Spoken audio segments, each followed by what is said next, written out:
ayah biologis dari anak saya. Rasa sakit hati yang selama ini membebani Mirsa akhirnya mulai terbayar lunas dengan cara yang tak pernah ia duga. Selama ini, ia menahan segala bentuk hinaan, tuduhan, dan perlakuan tidak adil dari keluarga Radit dan Karina. Namun, ketika rahasia besar terbongkar ke permukaan, semesta seolah membalas setiap air mata yang pernah ia tumpahkan dengan kebenaran yang tak bisa dibantah siapapun. Semua bermula ketika Sarah akhirnya tidak sanggup lagi menanggung beban rahasia besar yang telah ia simpan bertahun-tahun. Hatinya terus dihantui rasa bersalah, terutama setelah melihat betapa Mirsa terus disakiti tanpa alasan yang pantas. Dengan perasaan gelisah dan air mata yang tertahan, Sarah akhirnya membuka semuanya. Bahwa Kenzo, anak yang selama ini ia besarkan dengan penuh kasih sayang, sebenarnya adalah anak kandung Radit. Pengakuan itu mengguncang segalanya. Karina yang mendengarnya langsung terpukul hebat. Dunianya seolah runtuh dalam sekejap. Selama ini, ia percaya bahwa Radit adalah sosok suami yang setia, yang menenangkan hidupnya di tengah segala cobaan. Namun kini, keyakinan itu hancur berkeping-keping. Tubuhnya gemetar, matanya berkaca-kaca, dan jantungnya berdegup tak karuan. Ia hanya bisa mematung, berusaha menolak kenyataan yang baru saja disampaikan. Air mata mulai menetes di pipinya ketika Sarah mengulang pengakuan itu dengan suara bergetar. Setiap kata terasa seperti pisau yang menembus dada Karina. Ia mengingat kembali setiap momen bersama Radit, perhatian yang mulai berkurang, tatapan yang sering kosong, dan alasan yang selalu dibuat-buat setiap kali ia menanyakan sesuatu. Kini semuanya jelas. Semua kebohongan yang selama ini ia abaikan ternyata adalah potongan kebenaran yang disembunyikan rapat-rapat. Sarah pun hanya bisa menangis dalam diam. Ia sadar pengakuan ini akan menghancurkan segalanya, tapi hatinya sudah tak sanggup lagi membohongi diri sendiri. Ia tahu, cepat atau lambat, kebenaran akan selalu menemukan jalannya, tak peduli seberapa keras seseorang berusaha menutupinya. Radit yang mengetahui hal ini tak bisa berbuat banyak. Ia terjebak dalam kebohongan yang ia ciptakan sendiri. Ketika Karina menatapnya dengan pandangan penuh luka dan amarah, ia tak sanggup membuka mulut. Semua penjelasan terasa sia-sia, semua alasan terdengar kosong. Dalam hatinya, ia tahu semua ini adalah akibat dari keputusan salah yang pernah ia buat di masa lalu. Kabar tentang pengakuan itu akhirnya sampai juga ke telinga Mirsa.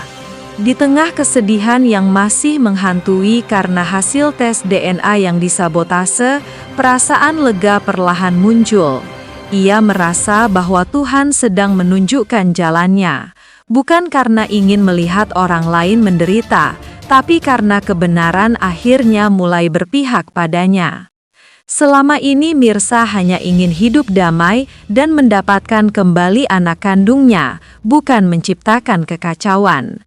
Namun kini, ia melihat bahwa kebohongan demi kebohongan yang dilakukan keluarga Pramana mulai terbuka satu persatu.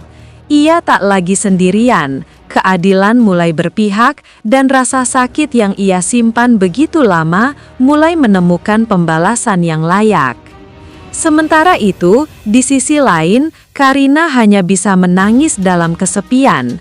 Ia merasa dikhianati bukan hanya oleh suami yang dicintainya, tapi juga oleh kehidupan yang ia pikir sempurna. Semua yang dulu tampak indah kini berubah menjadi luka yang dalam. Dan di tengah kehancuran itu, hanya satu hal yang kini tersisa, penyesalan. Bagi Mirsa, ini bukan akhir.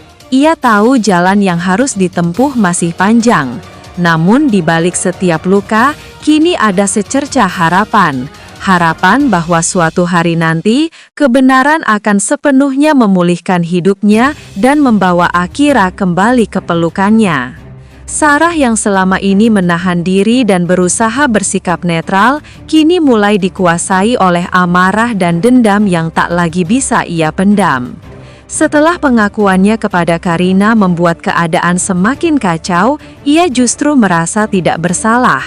Baginya, semua yang terjadi adalah konsekuensi dari perbuatan keluarga Pramana yang selama ini selalu mempermainkan kehidupan orang lain demi menjaga nama baik dan kehormatan palsu mereka.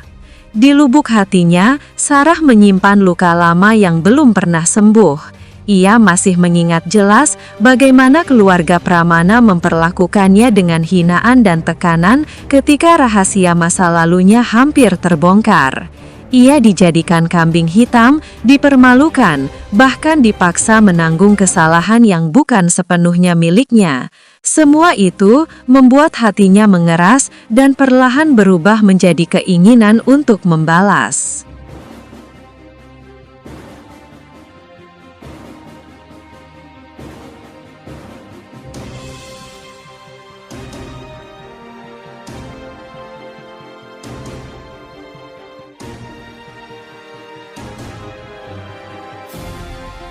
Tergesa terdengar dari arah tangga. Buk Desi muncul dengan wajah cemas setelah mendengar keributan itu. Ia berusaha menengahi dengan suara bergetar, memohon agar semuanya tenang. Namun emosi sudah terlanjur meledak. Karina masih terpancing, sementara Mirsa hanya bisa diam, air matanya mengalir tanpa suara. Setelah beberapa saat, Karina akhirnya memilih pergi, meninggalkan rumah dengan langkah keras dan napas tersengal. Pintu tertutup keras di belakangnya, menyisakan keheningan yang menyesakkan. Mpok Situ langsung memeluk Mirsa, menepuk bahunya dengan lembut, mencoba menenangkan walau hatinya masih diliputi amarah. Buk Desi ikut mendekat, menatap penuh iba dan kesedihan. Di antara mereka bertiga, suasana berubah menjadi sendu. Mirsa akhirnya tak kuasa lagi menahan tangis. Ia merasa diperlakukan tidak adil, namun juga tidak sanggup membalas. Di luar rumah, angin malam berhembus pelan, seolah ikut membawa kesedihan yang menggantung di udara. Rumah itu yang biasanya tenang, kini terasa berat, penuh luka yang belum sempat sembuh. Hening meliputi ruangan, hanya suara angin yang berhembus dari jendela. Aroma tegang yang tersisa membuat suasana rumah terasa berat, meninggalkan bekas mendalam bagi semua yang ada di dalamnya.